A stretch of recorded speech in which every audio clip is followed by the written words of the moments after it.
Hey everyone, how are you? I hope you all are fine.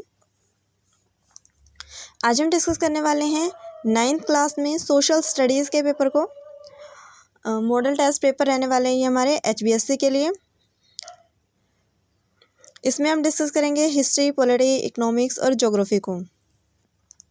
चलिए start करते हैं। सबसे पहले हमारा पोर्शन है वो है इतिहास का।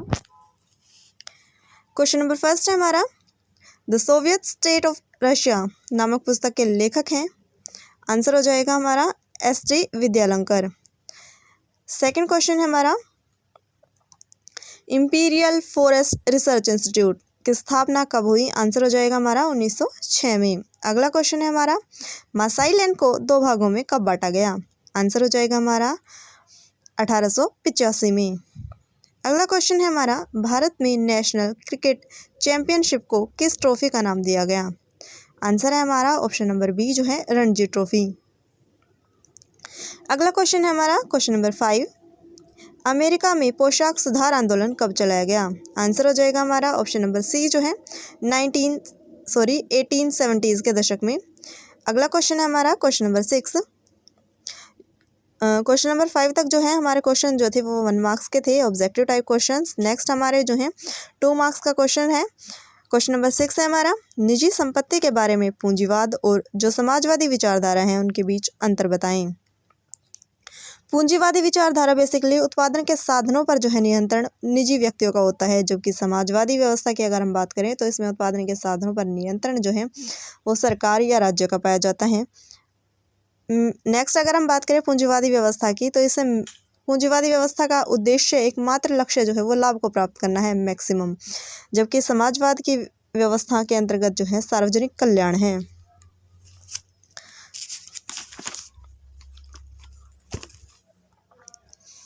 अगला क्वेश्चन है हमारा क्वेश्चन नंबर 7, 2 मार्क्स के लिए हमारा ये क्वेश्चन, घुमंतु और चरवाहा समुदाय को औपनिवेशिक काल में आए परिवर्तनों ने कैसे प्रभावित किया? वन अधिनियम के द्वारा जो है घुमंतु और चरवाहा समुदाय के जीवन बहुत अधिक प्रभावित हुआ था। अगर हम बात करें वन अधिनियम के कारण जो है घुमंतु और जो चरवाहा समुदाय थे इनके लिए वनों में अपने पशुओं को चराना कठिन हो गया। ये लोग अपनी आवश्यकताओं की जो भी पूर्ति थी वो केवल वनों से ही कर पाते थे। सरकार ने वनों को सुरक्षित या आरक्षित घोषित करके इन लोगों के सामने कई कठिनाइयां प्रस्तुत कर दी। इन समुदायों पर निम्नलिखित प्रभाव जो है वो इस अधिनियम के पड़े थे। फर्स्ट है हमारा कि चरागाहों की जो है वो कमी देखी गई, जिसके कारण जो है पशुधन कम हो गया। सेकंड पॉइंट है हमारा, सरकार ने चरागाहों पर जो टैक्स लगा दिया जिससे चरवाहों को जो है अपने व्यवसाय बदलना पड़ा। अगला हमारा क्वेश्चन नंबर 8, 3 मार्क्स के लिए, वैज्ञानिक वानिकी के अंतर्गत वन प्रबंधन के लिए क्या कार्य किए गए? फर्स्ट पॉइंट है हमारा, ऐसे वनों को साफ कर दिया गया जहां कई प्रकार के वृक्षों की प्रजातियां पाई जाती थी। सेकंड पॉइंट हमारा, इनके स्थान पर जो है सीधी पंक्ति में जो है वो एक ही प्रकार के पेड़ लगाए गए जिसे बागान कहा गया। थर्ड है हमारा, वन जो विभाग के अधिकारी थे उन्होंने जंगलों का सर्वेक्षण किया, वहां पर कई किस्म के जो पेड़ थे उन्हें क्षेत्रों का जो है उन्होंने नापतोल किया और उसके साथ ही वन प्रबंधन के लिए कई योजनाएं भी उन्होंने बनाई थी। लास्ट पॉइंट है हमारा, यह भी डिसाइड किया गया कि बागान का कितना क्षेत्र जो है वो प्रतिवर्ष काटा जाएगा। अगला क्वेश्चन है हमारा क्वेश्चन नंबर 9, 3 मार्क्स के लिए है ये भी, हिमाचल के गद्दी समुदाय के जीवन के बारे में बताइए। गद्दी समुदाय जो है वो इसके चरवाहे हिमाचल प्रदेश में निवास करते थे। ये लोग बेसिकली मौसमी जलवायु से बहुत अधिक प्रभावित रहते थे और मौसमी उतार चढ़ाव का सामना करने के लिए जो है वो अपना स्थान जो है लगातार बदलते रहते थे। ये लोग शीत ऋतु में शिवालिक की निचली पहाड़ियों में, जबकि अप्रैल में ये लोग जो है उत्तर की तरफ चले जाते और पूरी गर्मियाँ जो है वो लाहौल स्पीति में जो है वो अपना जीवन व्यतीत करते थे। जब बर्फ पिघलती और ऊंचाई पर स्थित दर्रे खुल जाते तो ये लोग जो हैं ऊपरी पहाड़ियों में स्थित घास के मैदानों तक आ जाते थे। सितंबर में वापस चले जाते और इसके साथ ही वो लाहौल स्पीति के गांव में रुकते थे और गर्मियों में जब फसल कटती और सर्दियों में फिर से वहीं बुआई करते और यहाँ से आगे चले जाते। यानी कि इस प्रकार इनका पूरा जीवन जो है वो जलवायु से कहीं ना कहीं प्रभावित होता हुआ दिखाई पड़ता है। अगला क्वेश्चन है हमारा क्वेश्चन नंबर 10, जो कि 6 मार्क्स के लिए है। 1930 के दशक तक जर्मनी में नात्सीवाद को लोकप्रियता क्यों मिलने लगी थी? हिटलर ने 1919 में जो है एक जर्मन वर्कर्स पार्टी एक छोटे से समूह से सदस्यता ली। धीरे धीरे इस ऑर्गेनाइजेशन पर इन्होंने क्या है अपना कंट्रोल स्थापित किया और इसके साथ ही उन्होंने इस पार्टी को एक नया नाम दिया जिसका नाम रखा गया था national socialist German workers party. इस पार्टी को बाद में नात्सी पार्टी के नाम से भी जाना गया। 1930 तक ये पार्टी जो है वो अपनी लोकप्रियता के चरम स्तर पर रही। इसकी लोकप्रियता के निम्न रीज़न जो है वो दिए गए हैं। फर्स्ट रीजन है हमारा वर्साई की अपमानपूर्ण संधि। मित्र राष्ट्रों ने जर्मनी के वाइमर गणराज्य को वर्साई की अपमानपूर्ण संधि की जो ये संधि थी उस पर हस्ताक्षर करने के लिए बाध्य किया। नात्सीवादियों ने लोगों को इस अपमान से मुक्ति दिलाने का विश्वास दिलाया। बेसिकली वर्साई की संधि क्या है, सबसे पहले इसे जान लेते हैं। अगर हम बात करें वर्साई की संधि की, वर्साई की संधि जिसके द्वारा फर्स्ट वर्ल्ड वॉर जो है वो समाप्त हुआ है। जर्मनी ने 28 जून 1919 को जो है वर्साई की संधि पर जो है वो हस्ताक्षर किए हैं। और इसके साथ ही अगर हम बात करें वर्साई की संधि की धारा है जिसका जो है 231वीं धारा, उसके तहत जर्मनी और जो उसके सहयोगी राज्य थे उन्हें जो है फर्स्ट वर्ल्ड वॉर के लिए पूरी तरह से जिम्मेदार, युद्ध के लिए जो है जिम्मेदार ठहराया गया और क्षतिपूर्ति के लिए 1921 तक जर्मनी को 6 अरब पाउंड की धनराशि जमा करवाने की बात कही गई। इसके साथ ही अगर हम बात करें वर्साई की संधि की, तो यहाँ पर जो जर्मनी ने जिन राज्यों पर कब्जा किया था वहाँ पर जो है उसकी पाबंदी लगा दी गई। इसके साथ ही क्षतिपूर्ति की भारी मांग की गई और जो जर्मनी की जो सेना थी उसको भी काफ़ी हद तक सीमित कर दिया गया था। नेक्स्ट है हमारा पॉइंट वाइमर गणराज्य की असफलताएं। जर्मनी में राजतंत्रीय शासन व्यवस्था जब समाप्त हुई तो वाइमर गणराज्य जो है इनका शासन जो है यहाँ पर स्थापित हुआ। इसके साथ ही इस शासन व्यवस्था में जो है लगातार कीमतों में वृद्धि देखी गई। बेरोजगारों की संख्या जो है वह लगातार बढ़ी जिसके कारण जो है लोगों में असंतोष की भावना देखी गई। इसके साथ ही अगर हम देखें तो सेना में भी जो है असंतोष देखा गया जिस कारण जनता का जो है शासन से मोह भंग दिखाई दिया। नात्सियों ने जनता को इस बात का यकीन दिलाया कि इन सभी समस्याओं से मुक्ति जो है उन्हें केवल नात्सी पार्टी ही दिला सकती है। अगला पॉइंट है हमारा आर्थिक संकट। जैसा कि हमने अभी देखा था कि वर्साई की संधि के द्वारा जो है 6 अरब पाउंड की धनराशि जो है वो जर्मनी पर थोपी गई थी, जबकि फर्स्ट वर्ल्ड वॉर हुआ है हमारा, उसमें पहले ही जर्मनी को जो है आर्थिक संकट का सामना काफ़ी हद तक करना पड़ा था और देश पहले ही कर्जे में जो है वो डूब चुका था। 1929 के आर्थिक संकट ने स्थिति को और अधिक भयावह बना दिया। नात्सीवादियों ने इस जनता को इस बिगड़ी आर्थिक दशा से बाहर निकालने का जो है एक तरह से आश्वासन दिया। इसके साथ ही दलीय संघर्ष जो है वो एक इम्पोर्टेंट रीज़न रहा है जिसकी वजह से जो है जर्मनी में नात्सीवादी पार्टी है उसको एक लोकप्रियता मिली थी।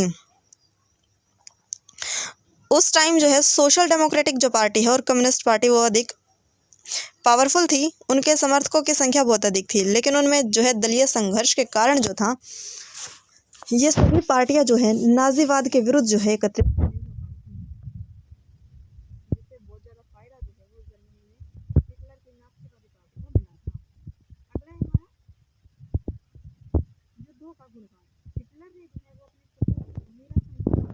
महिमा मंडन किया है और एक महान नेता द्वारा शासन चलाने और अग्रराष्ट्रीयता का गुणगान किया है जिससे जर्मनी में बहुत सारे लोग जो हैं उनके व्यक्तित्व से प्रभावित दिखाई दिए। अगला पॉइंट ही हमारा यही है कि हिटलर का व्यक्तित्व जो है वो एक बड़ा ही प्रभावशाली व्यक्तित्व है। एक अच्छे वक्ता जो है वो माने जाते रहे।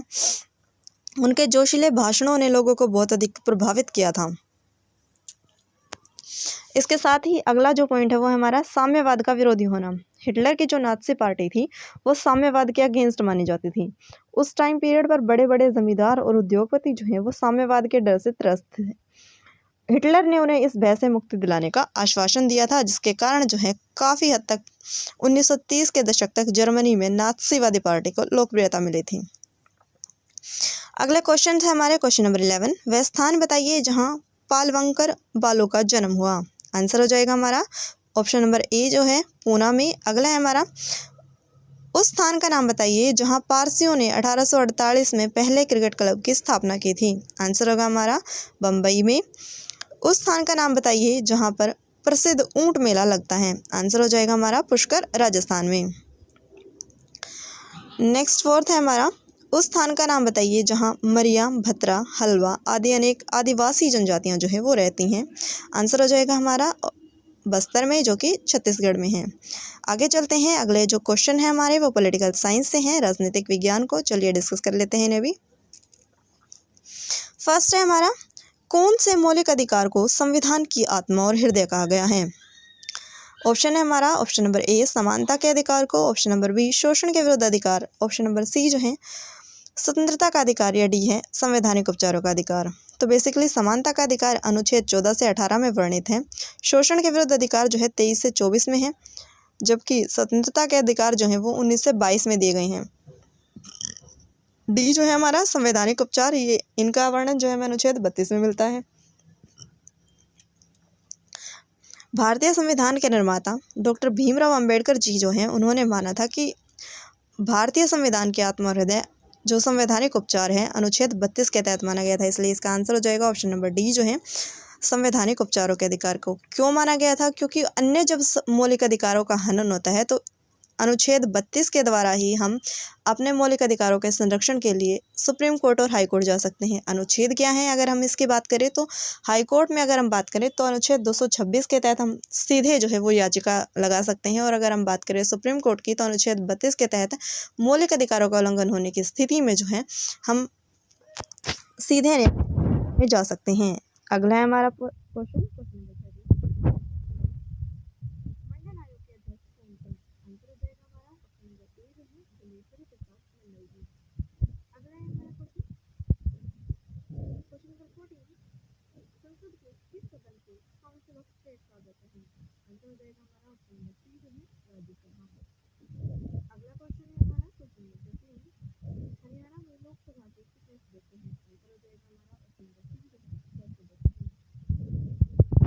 आगे बढ़ते हैं।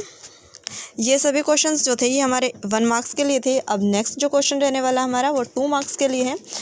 चलिए डिस्कस कर लेते हैं। क्वेश्चन है हमारा, भारतीय संसद के 2 सदन कौन से हैं? संक्षेप में बताएं। बेसिकली भारतीय संसद के 2 सदन हैं, आप सभी को पता है, लोकसभा और राज्यसभा। राज्यसभा जो है वो हमारा ऊपरी सदन है, पहले इसमें लोकसभा दिया गया। चलिए एक बार डिस्कस कर लेते हैं लोकसभा को। लोकसभा की अगर हम बात करें तो इसकी अधिकतम सदस्य संख्या जो है वो 552 हो सकती हैं।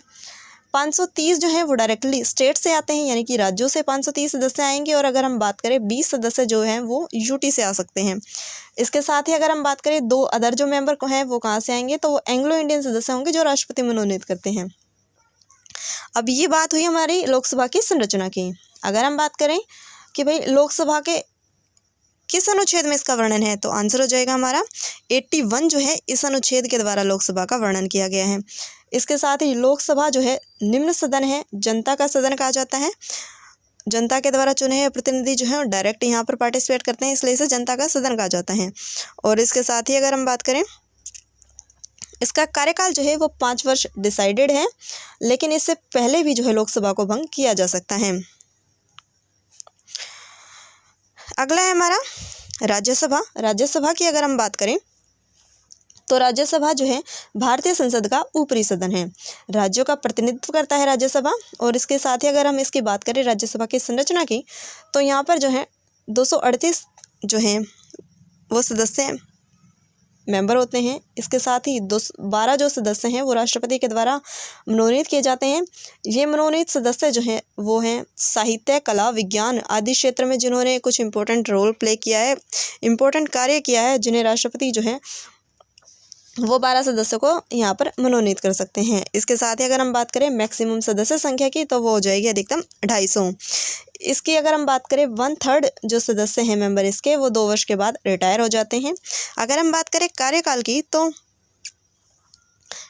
राज्यसभा एक स्थायी सदन है, ये कभी भी भंग नहीं हो सकता, यानी कि एक निश्चित सदन है, स्थायी सदन है, इसका भंग संभव नहीं है। और इसके सदस्यों का कार्यकाल जो है वो 6 वर्ष है। इसके साथ ही अगर हम बात करें कि राज्यसभा किस अनुच्छेद में वर्णित है, तो राज्यसभा बेसिकली 80 जो अनुच्छेद है उसमें वर्णन है। जैसा कि हमने देखा लोकसभा जो है इसका वर्णन हमने देखा 81 में है और राज्यसभा जो है इसका वर्णन 80 में है। अगर हम बात करें भारतीय संसद की तो भारतीय संसद जो है उसका वर्णन हम देखेंगे कि वो है 79 जो अनुच्छेद है उसके तहत है, यानी कि संसद जो है वो 79 में है, लोकसभा 81 में और राज्यसभा 80 में है। इसके साथ ही अगर हम बात करें भारतीय संसद के अंग कौन कौन से हैं, इसमें कौन कौन शामिल होते हैं, तो इसमें 3 हैं। फर्स्ट अगर हम बात करें लोकसभा, राज्यसभा और इसके साथ ही जो दूसरा एक अन्य है वो है राष्ट्रपति। चलिए आगे चलते हैं नेक्स्ट क्वेश्चन की ओर। नेक्स्ट है हमारा क्वेश्चन, उपचुनाव और मध्यावधि चुनाव क्या होते हैं।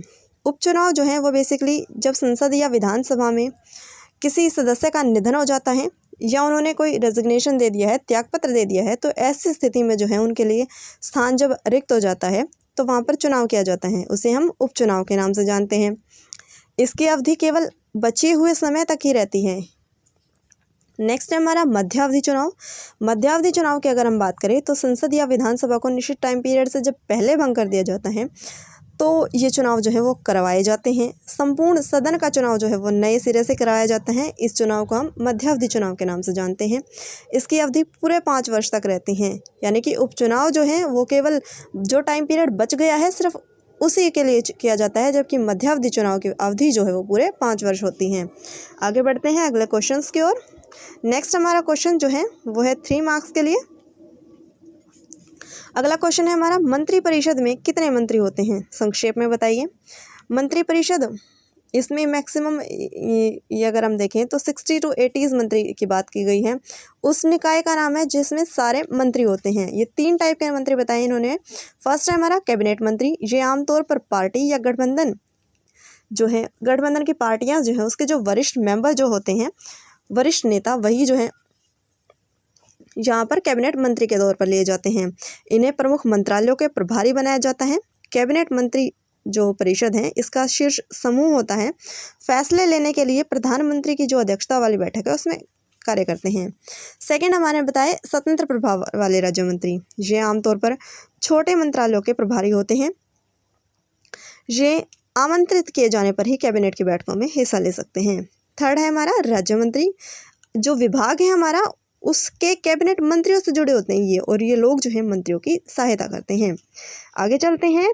नेक्स्ट है हमारा क्वेश्चन नंबर 19, लोकतंत्र मतभेदों और टकरावों को संभालने का अच्छा तरीका उपलब्ध करवाता है, व्याख्या कीजिए। किसी भी देश में, समाज में, हितों में और विचारों में जो है अंतर पाया जाता है, लेकिन भारत की अगर हम बात करें तो यहाँ तो विविधताओं से भरा हुआ देश है।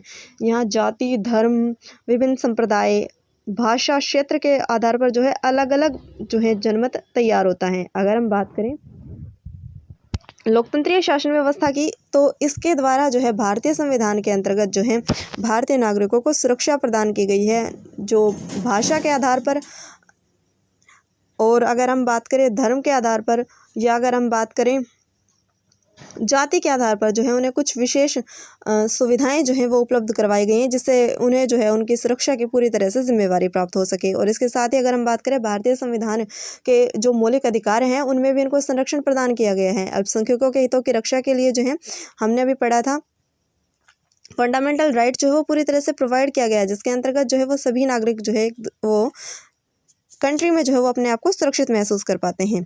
यानी कि लोकतंत्र में जो है मतभेद हो सकते हैं और टकरावों को संभालने के लिए जो है यहाँ पर उचित व्यवस्था जो है इंडिया के अंदर अगर हम बात करें तो वो संविधान के द्वारा ही कर दी गई है। अगला है हमारा क्वेश्चन नंबर 20, जो कहता है कि एक गैर लोकतांत्रिक शासन व्यवस्था है तो उसके कुछ प्रमुख लक्षण क्या क्या हो सकते हैं।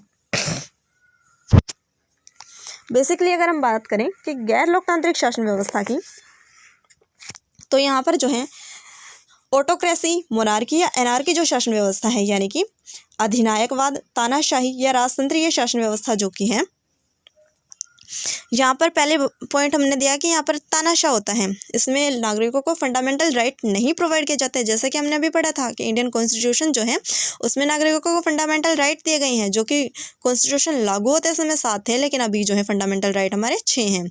तो इस प्रकार के कोई भी फंडामेंटल राइट जो है, मौलिक अधिकार जो है वो नागरिकों को प्रोवाइड नहीं किए जाते हैं। सेकेंड है हमारा गैर लोकतांत्रिक शासन में राजनीतिक पार्टियां नहीं होती, जिसमें शासक दल मनमानी करता है। अभी हमने देखा था कि लोकतांत्रिक शासन व्यवस्था में तो राजनीतिक दलों का होना अनिवार्य है, लेकिन गैर लोकतांत्रिक शासन व्यवस्था है जहाँ पर तानाशाही शासन व्यवस्था है वहाँ पर, या जहाँ पर राजतंत्रीय शासन व्यवस्था है वहाँ पर पार्टियां जो हमें देखने को नहीं मिलेंगी और इसमें शासक दल जो केवल वही इंपॉर्टेंट रोल प्ले करता है, वहीं उसकी तानाशाही वो देखने को मिलती है, विपक्षी दल नहीं होते हैं। इसकी अगर हम बात करें तो यहाँ पर मान सकते हैं हम जो चीनी जो व्यवस्था है, चीन में जो व्यवस्था है कम्युनिस्ट पार्टी की सरकार है, वहाँ पर केवल एक ही दल पूरी तरह से देखें तो अगर काम करता है, विपक्षी दलों की भूमिका जो है वो नगण्य के समान है। लेकिन ऐसा नहीं है कि वो लोकतांत्रिक कंट्री नहीं है, सिर्फ एग्जाम्पल के तौर पर हम बता रहे हैं कि भाई कौन कौन सी क्वालिटीज़ जो हैं वो गैर लोकतांत्रिक शासन व्यवस्था में पाई जाती हैं। नेक्स्ट है हमारा ऑप्शन है हमारा पॉइंट, गैर लोकतांत्रिक शासन में विरोध असहनीय होता है। शासन का विरोध करने वालों को जेल में डाल दिया जाता है या उनकी हत्या कर दी जाती है। नॉर्थ कोरिया का नाम आपने ज़रूर सुना होगा। वहाँ पर जो वहाँ के शासक हैं किम जोंग उन, उनके द्वारा जो है लगातार ऐसी घटनाएं जो है वो न्यूज़पेपर में आपको या टेलीविज़न के माध्यम से ज़रूर जो है सुनने में आती रहती होगी। तो एग्जाम्पल के तौर पर हम उन्हें ले सकते हैं कि किस प्रकार जो है वहाँ पर गैर लोकतांत्रिक शासन व्यवस्था में विरोध करने की कोई संभावना ही नहीं होती है। नेक्स्ट पॉइंट है हमारा, गैर लोकतांत्रिक शासन में शासक या तो राजा होता है या एक तख्ता पलट सैन्य अधिकारी होता है। इसमें सरकार निर्वाचन से नहीं बनती। गैर लोकतांत्रिक शासन व्यवस्था में कि भाई शासक या तो राजा होगा या तख्ता पलट सैन्य अधिकारी होता है। अगर हम अपने पड़ोसी देशों को देखें तो पाकिस्तान जो है वहाँ पर भी ऐसा सैन्य का तख्ता पलट जो है हमें कई बार देखने को मिला है। इतिहास में अगर हम जाकर देखेंगे तो यहाँ पर ऐसा लगभग होता ही रहता है सैन्य तख्ता पलट, जिसकी वजह से अगर हम बात करें कोई भी लोकतांत्रिक शासन व्यवस्था की जो सरकार है वहाँ पर अपना 5 साल का कार्यकाल जो है वो पूरा करने में लगभग असफल जो है वो दिखाई देती है। अभी इमरान खान की जो पार्टी थी उनका भी जो है इसी प्रकार वो भी अपना 5 ईयर का कार्यकाल जो वो पूरा नहीं कर पाई थी। अगला है हमारा, गैर लोकतांत्रिक जो शासन व्यवस्था है वहाँ पर श्रमिक जो है वो अपना संगठन नहीं बना पाएंगे। इन देशों में सरकार की नीतियों का समर्थन करने वाले मजदूर संघ ही पनप सकते हैं, यानी कि केवल जो गवर्नमेंट को सपोर्ट करते हैं केवल वही जो है वो इसमें ऑर्गेनाइजेशन देखने को मिलेंगे। बाकी जो गवर्नमेंट के अगेंस्ट जो कार्य करेंगे वो यहाँ पर गैर लोकतांत्रिक शासन व्यवस्था में हमें नहीं मिलेंगे। नेक्स्ट है हमारा, गैर लोकतांत्रिक देश में कानून का शासन नहीं होता, यहाँ तानाशाह की ही आज्ञा कानून होती है। यानी कि यहाँ पर रूल ऑफ लॉ जो है वो हमें देखने को बिल्कुल भी नहीं मिलता। जैसा कि हमने अभी बात की थी किम जोंग उन की, तो इसी तरह का एग्जाम्पल जो हम उन्हें मानकर चल सकते हैं। आगे बढ़ते हैं हम। नेक्स्ट हमारे ज्योग्राफी के क्वेश्चन स्टार्ट हो जाते हैं। अभी हमने क्या ये 6 मार्क्स का था हमारा पॉलिटिकल साइंस का गैर लोकतांत्रिक शासन व्यवस्था के प्रमुख लक्षण। अभी जो ज्योग्राफी के हम क्वेश्चन करने वाले हैं ये 1 मार्क्स के हैं, ऑब्जेक्टिव क्वेश्चन हैं। चलिए एक बार डिस्कस कर लेते हैं इन्हें भी। क्वेश्चन है हमारा, निम्नलिखित में से किस देश की सीमा भारत के साथ नहीं लगती? आंसर हो जाएगा हमारा ऑप्शन नंबर बी जो है तजाकिस्तान। अगला है हमारा क्वेश्चन, भारत के पूर्वी भाग में म्यांमार की सीमा का निर्धारण करने वाले पर्वतों का संयुक्त नाम बताइए। आंसर हो जाएगा हमारा ऑप्शन नंबर बी जो है पूर्वांचल का हिस्सा जो है। अगला है हमारा क्वेश्चन नंबर 23 जो कि है, भारत में मानसून का आरंभ निम्नलिखित में से कब होता है? इजी क्वेश्चन है ये बहुत ज़्यादा। जून के प्रारंभ से हम मानते हैं कि जो मानसून है वो स्टार्ट हो जाता है। आगे बढ़ते हैं नेक्स्ट क्वेश्चन की ओर। अगला क्वेश्चन है हमारा क्वेश्चन नंबर 24 जो कहता है कि भाबर क्या है। बेसिकली भाबर जो है वो एक ऐसा प्रदेश है, एक पथरीला क्षेत्र जो गंगा हिमालय के बीच पाया जाता है। भाबर का निर्माण जो है कंकड़ पत्थरों के जमाव के कारण हुआ है और इसकी अगर हम बात करें तो शिवालिक के ढलान पर जो है 8 से 16 किलोमीटर तक एक चौड़ी पट्टी है। और यहाँ पर देखा जाए तो जब कोई नदी पहाड़ से नीचे उतरती है तो वो अपने साथ जो है कंकड़ या पत्थर लेकर आती हैं। अगर हम बात करें बालू पत्थर या कंकड़, वो है अपने साथ नदियाँ जो है बहाव के साथ ही लेकर आती हैं, जो कि अवसादी मैदान जिसके कारण जो है निर्माण होता है अवसादी मैदान का, और जिसके कारण नदियाँ जो है वो प्राय विलुप्त होती दिखाई पड़ती हैं। ये क्षेत्र जो है वो भाबर प्रदेश कहलाता है। आगे बढ़ते हैं क्वेश्चन नंबर 25 है हमारा, सरकार द्वारा वनस्पति व जीवों को बचाने के लिए कौन कौन से कदम उठाए गए? 3 मार्क्स के लिए क्वेश्चन है हमारा। तो देश में जीव आरक्षित क्षेत्र जो हैं वो स्थापित किए गए। नंदा देवी उत्तरांचल में, नीलगिरी केरल, कर्नाटक और तमिलनाडु। मन्नार के खाड़ी की बात करें अगर हम, तमिलनाडु आदि कुछ प्रसिद्ध जैव आरक्षित क्षेत्र जो हैं वो स्थापित किए गए हैं गवर्नमेंट के द्वारा। सेकंड पॉइंट है हमारा, सरकार ने 1992 से ही पादप उद्यानों को वित्तीय और तकनीकी सहायता देने की जो है उन्होंने योजना बनाई है। इसके साथ ही अगर हम देखें तो सरकार ने जो है नेशनल पार्क हैं और इसके साथ ही जो वन्य जीव अभ्यारण्य हैं, चिड़ियाघर हैं, वो जो है पादप और जीव संपत्ति की सुरक्षा करने के लिए जो है ये बनाए गए हैं। और इसके साथ ही अगर हम बात करें, सरकार ने टाइगर रिजर्व जो है वो बाघ क्षेत्र जो है वो आरक्षित किए हैं। अभी हमने देखा था कि नामीबिया से जो है वो चीते भी लाए गए थे, 8 चीते जो हैं वो लाए गए थे नामीबिया से। अगला क्वेश्चन हमारा क्वेश्चन नंबर 26, 3 मार्क्स के लिए। ये भी हमारा, मानसून को एक सूत्र में बांधने वाला क्यों समझा जाता है? भारत में धरातल, जलवायु, वनस्पति और खान पान में विविधता जो है वो पाई जाती है। मानसून एक ऐसा भौगोलिक कारक है जो इन विविधताओं में एकता स्थापित करता है। किन बातों से स्पष्ट होता है, चलिए देखते हैं। फर्स्ट है हमारा, मानसून ही सारे देश में वर्षा का कारण बनता है। बिल्कुल सही बात है। अगला है हमारा, भारत के भूदृश्य और सभी जीव जंतु वनस्पति मानसून से प्रभावित रहते हैं। थर्ड है हमारा, भारत में मनाए जाने वाले 30 त्यौहार जो फेस्टिवल है इंडिया के, वो सारे जो है मानसून से रिलेट करते हैं। अगला है हमारा क्वेश्चन, ऑप्शन नंबर 4 है, जो भारत के किसान जो हैं वो अपने कृषि के कार्य भी मानसून के आगमन से ही स्टार्ट करते हैं और मानसून के अकॉर्डिंग ही करते हैं। आगे चलते हैं। अगला क्वेश्चन है हमारा क्वेश्चन नंबर 27, भारत में प्रायद्वीपीय पठार का वर्णन कीजिए। भारत का प्रायद्वीपीय पठार पुराने क्रिस्टलीय, आग्नेय और रूपांतरित जो शैल हैं उनसे बना हुआ है। ये गोंडवाना भूमि के टूटने और अपवाह के कारण बना है, इसलिए यह भारत का प्राचीनतम भूभाग है। और इस पठार जो है ये हमारा, इसके 2 मुख्य भाग हैं। कौन कौन से हैं? फर्स्ट है हमारा मध्य उच्च भूमि।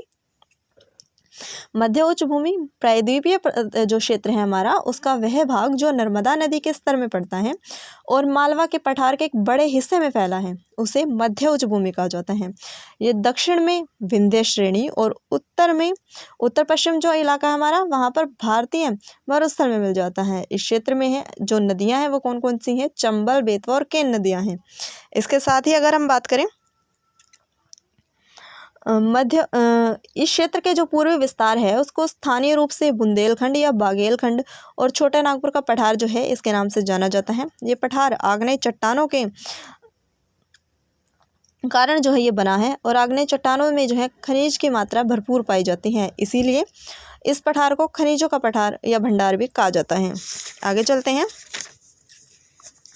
सेकंड पॉइंट है हमारा दक्कन का पठार। दक्कन के पठार की अगर हम बात करें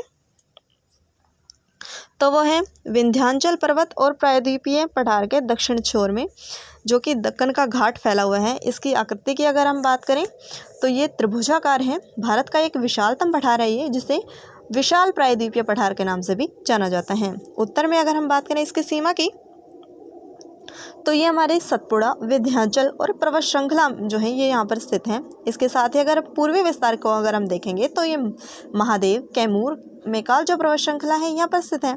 पश्चिमी घाट में अगर हम जब जाएंगे तो यहाँ पर जो है पश्चिम घाट स्थित है और इसका ढलान जो है वो पश्चिम की ओर है। सबसे ऊंची चोटी की अगर हम बात करें तो वो अनाईमुदी है। नेक्स्ट अगर हम देखें किसका इम्पोर्टेंस क्या है, महत्व क्या है इसका, तो भारत के अधिकांश खनिज जो हैं वो इसी पठार में मिलते हैं। यहाँ पर कोयला, लोहा, मैग्नीज, सोना, हीरा और जैसे बहुमूल्य रत्न जो है यहाँ पर प्राप्त होते हैं। यहाँ की नदियाँ जो हैं वो जलप्रपात बनाती हैं। कई प्रकार के उपयोगी वृक्ष भी देखने को मिलते हैं। कौन कौन से हैं? एग्जाम्पल दिए गए हैं हमारे सामने, साल, सांगवान और चंदन। नेक्स्ट हमारे मैप में ये दिए गए हैं क्वेश्चंस कि मानसून का आगमन जो है वो किस प्रकार से, जुलाई के अंतर्गत जो है ये मानसून का आगमन जो है वो कैसे है। और इसके साथ ही नेक्स्ट हमारा दिया गया है जिम कॉर्बेट नेशनल पार्क जो कि उत्तराखंड में स्थित है। इसका नाम अभी चेंज कर दिया गया था, रामगंगा नदी के किनारे बसा हुआ था इसलिए इसे रामगंगा नेशनल पार्क जो है वो नाम दिया गया था, अभी हाल ही की बात थी। और नर्मदा नदी के विस्तार की अगर हम बात करें तो ये यहाँ पर प्रोवाइड किया गया है। आगे चलते हैं। अगला क्वेश्चन हमारे इकोनॉमिक्स के हैं, अर्थशास्त्र। क्वेश्चन नंबर 29 है हमारा, स्थायी पूंजी है तो औजार, भवन, मशीन, ये सभी जो हैं वो स्थायी पूंजी के एग्जाम्पल हैं। अगला है हमारा क्वेश्चन, भारत में सन 2000 में जीवन प्रत्याशा कितनी थी? आंसर हो जाएगा हमारा 64 एज। अगला है हमारा क्वेश्चन 31, प्रधानमंत्री रोजगार योजना कब स्टार्ट की गई? आंसर हो जाएगा हमारा 1993 में। अगला क्वेश्चन है, निम्नलिखित में से किस राज्य में सबसे अधिक निर्धनता है? तो आंसर इसमें हमारा दे रखा है उड़ीसा में। अगला चलते हैं क्वेश्चन हमारा 33, जो तृतीय क्षेत्र है उसकी क्रियाओं के उदाहरण दीजिए। इकोनॉमिक्स में हमने पढ़े होंगे प्राइमरी सेक्टर, सेकेंडरी, और ये जो हम टेरिटरी सेक्टर है इसकी बात कर रहे हैं। तो इसमें हमने प्राइमरी में हमने जो हमारे कृषि एग्रीकल्चर जो है उनकी बात करते हैं, सेकेंडरी में जो हमारे इंडस्ट्रियल है एरिया उन सब की बात करते हैं, उद्योग जो धंधे हैं, और इसके साथ ही अगर हम बात करें टेरिटरी सेक्टर की तो इसमें जो है व्यापार, परिवहन, बैंक, बीमा, शिक्षा, स्वास्थ्य, संचार आदि जो सेवाएं हैं वो इसमें आती हैं। इस क्षेत्र को सेवा क्षेत्र भी कहा जाता है।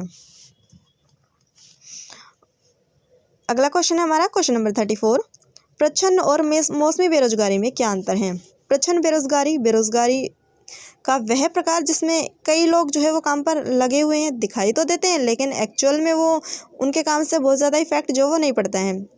इसकी अगर हम बात करें एग्जाम्पल कौन सा हो सकता है, तो इसमें रूरल लेवल पर अगर हम बात करें तो वो ग्रामीण क्षेत्र में हम कृषि को एग्जाम्पल मानकर चल सकते हैं, क्योंकि किसी काम के लिए अगर 3 लोगों की आवश्यकता है, जिसमें एग्जाम्पल दिया गया है, तो उसमें 5 लोग लगे होते हैं या 6 लोग जितने भी हैं, यानी कि अतिरिक्त व्यक्ति जो है उसमें संलग्न होते हैं। उनके हटाने पर या जो है उनको बढ़ाने से उत्पादन में जो है किसी प्रकार का कोई फर्क जो वो इसमें अंतर नहीं पड़ता है। तो इसका हम प्रकार मानते हैं प्रच्छन्न बेरोजगारी का। अगला है हमारा मौसमी बेरोजगारी। इस प्रकार की बेरोजगारी में श्रमिकों को एक विशेष मौसम में काम मिलता है, यानी कि जो हमारा मानसून है उसके अकॉर्डिंग जो है उनको एम्प्लॉयमेंट मिलता है, बाकी समय जो है वो खाली रहते हैं। यह अधिकतर कृषि आधारित काम में पाया जाता है। ये जो है शहरी और ग्रामीण दोनों क्षेत्र में पाई जाती हैं। प्रच्छन्न बेरोजगारी ज़्यादा जो अगर हम बात करें तो ग्रामीण क्षेत्र में, जबकि मौसमी बेरोजगारी यहाँ पर दोनों में पाई जाती है, शहरी भी और ग्रामीण भी। आगे चलते हैं, अगला क्वेश्चन है हमारा 6 मार्क्स के लिए, निर्धनता उन्मूलन के लिए वर्तमान सरकारी नीति का रणनीति जो बनाई गई है उनको उल्लेख कीजिए। तो इसके अंतर्गत आप डाल सकते हैं राष्ट्रीय ग्रामीण रोजगार गारंटी अधिनियम, जो नरेगा जो चलाया गया था उसके बाद मनरेगा इसको कर दिया गया था। तो इसको पूरी डिटेल में एनालाइज करके आप बता दें कि किस प्रकार जो है गवर्नमेंट के द्वारा अधिनियम जो है पारित किया गया और उन्हें किस प्रकार इम्प्लीमेंट किया गया था। तो इस अधिनियम को जो है 2005 में पारित किया गया। स्टार्टिंग में जब हुआ था तो देश के 200 जिलों में जो है इसको प्रत्येक ग्रामीण परिवार के लिए 100 दिन का रोजगार जो था वो सुनिश्चित करने का प्रावधान किया गया था। बाद में इसके टाइम पीरियड जो है वो लगातार बढ़ाया गया और 600 जो जिले है उसमें किया गया। 1/3 रोजगार की गारंटी जो है इसमें प्रदान की गई और उन्होंने इंडियन गवर्नमेंट के द्वारा जो स्टेप जो है वो उठाए गए वो आप इसमें इंक्लूड कर सकते हैं। सेकेंड है हमारा राष्ट्रीय काम के बदले अनाज योजना, जो अभी स्टार्ट की गई थी 2004 में। स्टार्टिंग में जब ये इसकी हुई तो 150 जो जिले थे केवल उन्हीं में इसको लागू किया था। इसके साथ ही ग्रामीण निर्धन मजदूरों के लिए जो शारीरिक श्रम जो है काम करने के इच्छुक हैं उन राज्यों को खाद्यान्न मुफ्त दिए जा रहे हैं। इसके साथ ही प्रधानमंत्री रोजगार योजना है 1993 में लागू किया गया। इसके अंतर्गत ग्रामीण क्षेत्र में जो छोटे शहरों में जो हैं शिक्षित बेरोजगार युवक जो हैं उनको स्वरोजगार के अवसर जो हैं प्रदान किए हैं। इसके साथ ही शहरी की ग्रामीण रोजगार योजना है 1995 में। इस प्रकार आप पॉइंट के थ्रू जो है ना डिटेल में डिस्कस कर सकते हैं। स्वर्ण जयंती ग्राम स्वरोजगार योजना है, प्रधानमंत्री ग्रामोदय योजना है, अंत्योदय योजना है, इन सभी को आप डिस्कस कर लेना। और इसके साथ ही अगर आप वर्तमान सिचुएशन से कनेक्ट करके देखेंगे तो ये बहुत ज़्यादा इजी आपको लगने लगेगा। जैसे अभी कोरोना टाइम पीरियड में जो गवर्नमेंट ने स्कीमें चलाई हैं उन्हें भी आप इसमें इंक्लूड कर सकते हैं और अपने क्वेश्चन को बेटर बना सकते हैं। इसमें हम चलिए यहीं तक हमारे क्वेश्चंस थे। Thank you so much.